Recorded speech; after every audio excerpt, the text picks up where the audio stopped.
Well, and the proof of the pudding also was that the NBA came to realize they couldn't let this continue, so the leagues merge, and two teams from the ABA don't go on into the NBA, and the Kentucky Colonels was one of them. But so now you have this merger of the ABA and the NBA, and that takes Hubie Brown to his first NBA coaching job, and that's with the Atlanta Hawks. And someone told me the other day, they said you could write a book about Hubie's time at the Atlanta Hawk, all the interesting things that took place. Of course, Ted Turner was the owner, and someone told me that they said when you took the job, Ted Turner told you you had an $800,000 team budget to operate on. George, we merge. I get the job. Mm-hmm. They haven't had a winning team in 4 years. Mm-hmm. I get the job. We have a losing season the first year. Mm-hmm. We get rid of 8 guys. Fortunately for us, in February of that first year, okay, Ted Turner buys the team because the guy who owned the team was unloading it, and also the hockey team. Ted Turner buys the team. You say, why? Because he just bought the Braves. Mm-hmm. But more important, he bought a television station that was called TBS for $800,000. Mm-hmm. And he had all movies, and he had 152 baseball games. So he was looking to get live entertainment so that he could get the male audience to watch baseball, basketball, and then movies. Mm-hmm. Then he did it again with TNT, etc. But that's how it started. Mm-hmm. He buys the thing. Now he walks, I swear to God, says, Judge, this is great. At the end of the year, we finish the season. So now he comes in and he says, okay, now here's what we're going to do for next year. I'm in his office, George. It's as big as this room. Mm-hmm. And in there are all of these incredible cups because he won the 9 times the greatest sailor in the world. Yeah, America's the world. Mm-hmm. Then never mind the American Cups were extra. Yeah. And then as you remember, the boat got lost. Yes. He was lost for a number of days. People thought they were dead, okay? Mm-hmm. All right, now, loaded with all of this stuff. He doesn't know a thing about basketball. Mm-hmm. So he says to me, now this is great. I'm excited though because he's going to change everything. So he has his pen. Can I get up? Yes, absolutely. Right? Yeah, this is great. You're me. So he goes, now listen, here's what we're going to do. He says, now I don't know anything about basketball, but the team last year, 1.4 million. He says, we're not doing 1.4 million because you only won 32 games. So I'm cutting it back to 800,000. We're going to have a team of 800,000. So I go, 12 guys, 800,000? So he goes, yeah. So he says, but listen to my plan. He goes, now, he says, you got to understand what we're going to do. We're going to come in last. And then when we come in last, he said, we're going to get the first pick in the draft. And he said, then the next year, he said, we're going to come in last again. Now, George, he's throwing his pen. He hasn't caught it yet. Yeah. You know, I know I'm in trouble, all right? Yeah. He's throwing his pen. He can't catch it, all right? So he goes, we're going to come in last again. Then he says, the third year, we'll probably come in next to last, but we'll have another great pick. So, because back then, there was none of this balls in the air. It was how you finished. Yeah. So he goes right over to George. He pulls up the chair and he goes, what do you think? Now, if you know Ted Turner, that's how he talks. Yeah. He goes, what do you think? So I go, how about if we try winning? And he goes, ready? I swear to God. He goes, winning? Do you think we can win with an $800,000 team? I said, well, why don't we try? I said, let's try. So he goes, okay. I says, but here's the rule. You're not going to interfere with who we're going to bring to camp.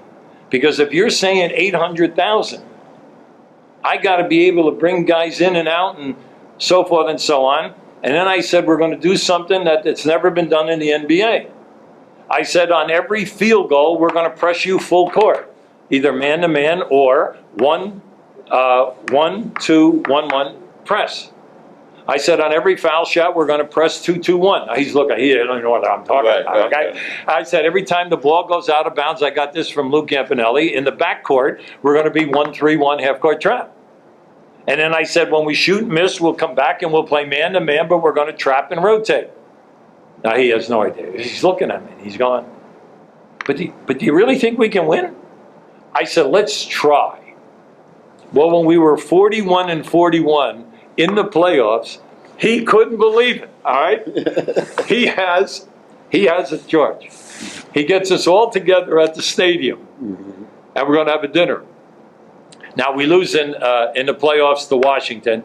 The next year, we win 48, I think. And we lose in 7 games to Washington when they win the championship.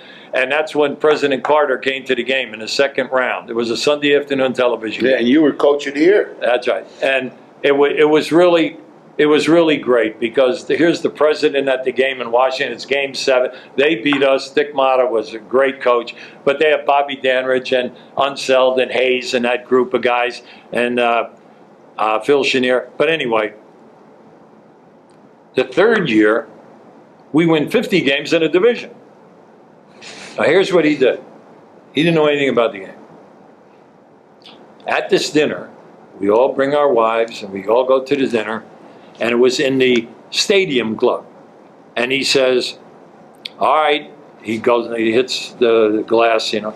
He goes, okay, look, you all know that I can't give you money because we don't have money.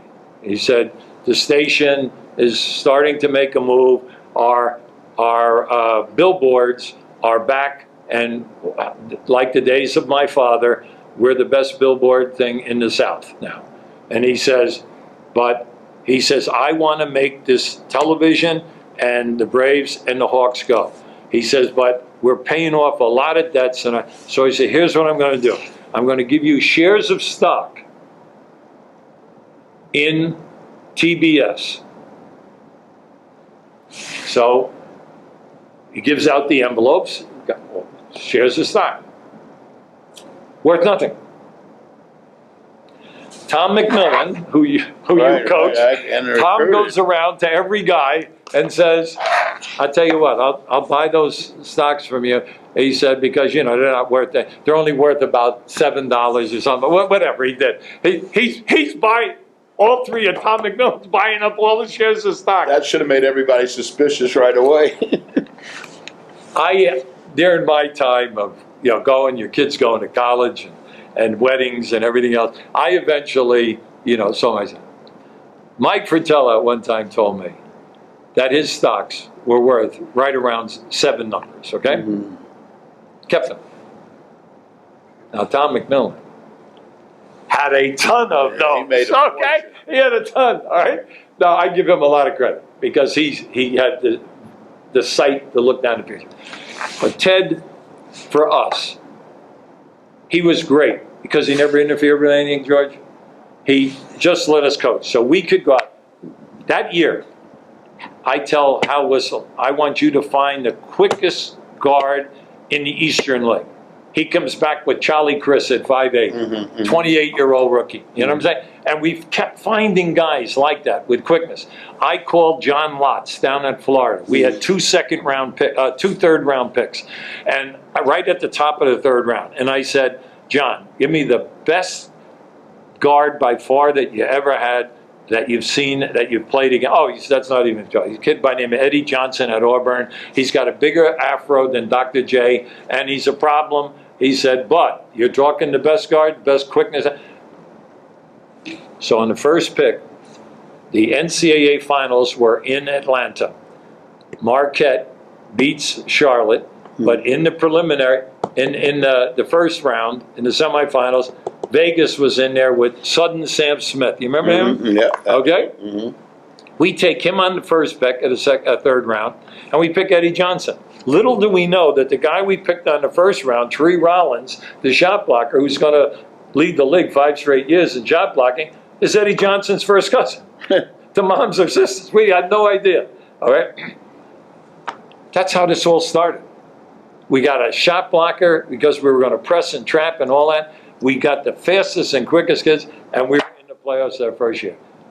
But I give him a lot of credit, Ted Turner, because he made everybody happy. He couldn't get it.